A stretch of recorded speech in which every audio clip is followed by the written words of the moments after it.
the initiatives that we must bring forward through legislation and even policy interventions must be those that will mitigate these particular challenges. But they must also be realistic and be in accordance with the law. I also want to touch briefly on the issue of the Kenya Kwanza manifesto.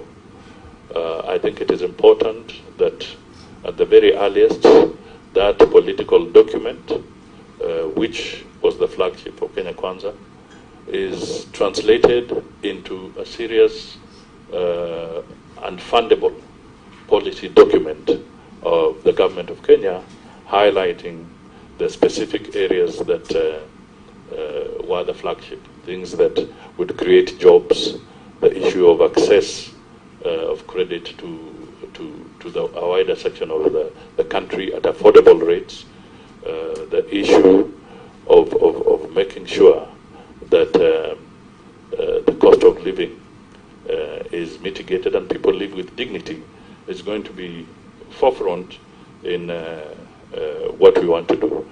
So we will engage all stakeholders, and I'll want to plead that we work very closely with Parliament so that we can remove the backlog in pieces of legislation that may be obstacles towards moving forward.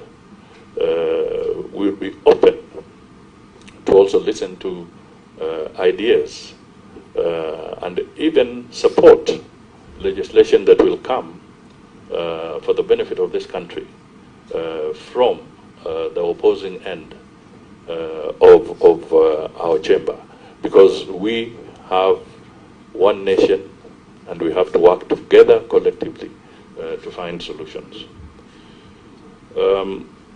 I also want to state that the AG's office, Mr. Chairman, is the primary state legal advisor to the government. And they have a lot of other functions that they also deal with. Now, when we say that my office will be providing greater liaison, Mr. Speaker, Mr. Chairman, this is important because we live in a political world.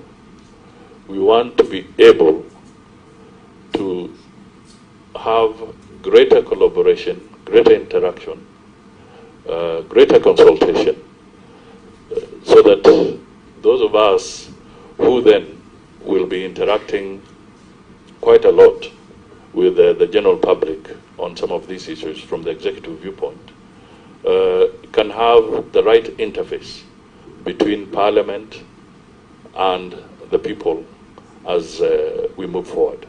There is no intention whatsoever, and I have been in public office for a long time, to say that we can use up the role of the Attorney General.